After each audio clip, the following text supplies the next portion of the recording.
रक्षा मंत्रालय में राजनाथ सिंह की बड़ी बैठक शुरू हो चुकी है। हिमांशु, वहां से क्या खबर है?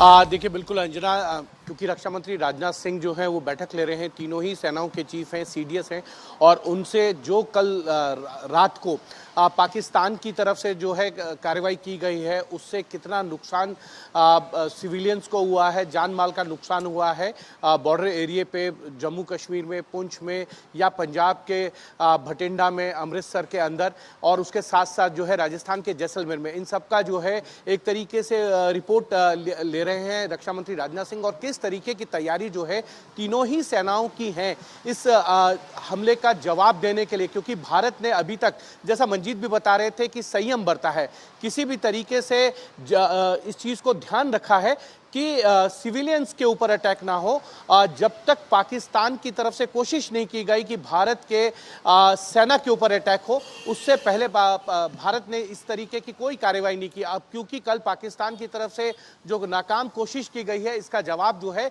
अब वो भारत की सेनाओं को देना है, तो उसकी तैयारी की जा रही है। आप देखिए पहलगाम में जो अटैक हुआ उसके लिए तैयारी की गई, 13 दिन का समय लिया गया। अब एक बार फिर से पाकिस्तान को उसी की भाषा में जवाब दिया जाएगा, लेकिन संयम बरता जाएगा। संवेदनशील है भारत, इस बात को सब जानते हैं, लेकिन जो छेड़ेगा उसको छोड़ेंगे नहीं। ये बात भी प्रधानमंत्री नरेंद्र मोदी बोल चुके हैं। उन्होंने ये कहा था कि पहलगाम के जिन आतंकियों ने इस घटना को अंजाम दिया है, उनकी सोच से, उनकी कल्पना से ज्यादा सजा मिलेगी, और जो आतंकियों की बची कुची जमीन है उसको मिट्टी में मिला देंगे।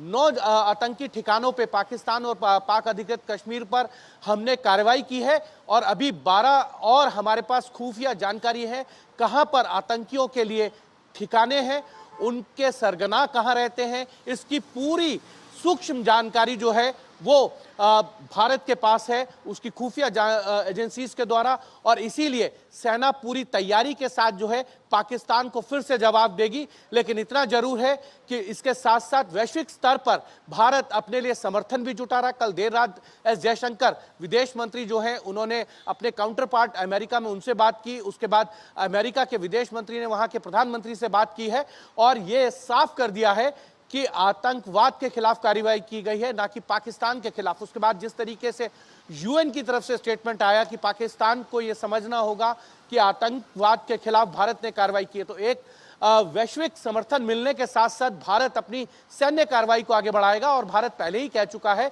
कि उनकी लड़ाई किसी देश के साथ नहीं है, आतंकी संगठनों के साथ है, जो भारत में समय समय पर आतंकी हमले करते हैं। पहलगाम इसका ताजा उदाहरण है, जिसमें 26 भारतीयों का निधन हुआ है, उनको बर्बरता से मारा गया है, उनका धर्म पूछकर मारा गया है, उनका नाम पूछकर मारा गया है।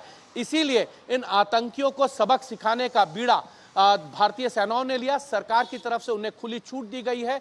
मैं इस वक्त प्रधानमंत्री आवास के बाहर हूं, जब राजनाथ सिंह तीनों ही सेनाओं के जो चीफ हैं उनसे पूरा ब्रीफ ले लेंगे कि किस तरीके की तैयारी अब भारतीय सेना की है, सीडीएस के साथ बातचीत बना लेंगे। उसके बाद हो सकता है कि रक्षा मंत्री प्रधानमंत्री नरेंद्र मोदी से मुलाकात करें, और इस तरीके की बैठकों का दौर जो है रक्षा मंत्री की इस बैठक के बाद जो है प्रधानमंत्री आवास पर भी जो है वो शुरू हो सकता है। क्योंकि 13 दिनों में जो पाकिस्तान पर कार्रवाई की गई है, उससे पहले कई राउंड की बातचीत जो है प्रधानमंत्री नरेंद्र मोदी ने की।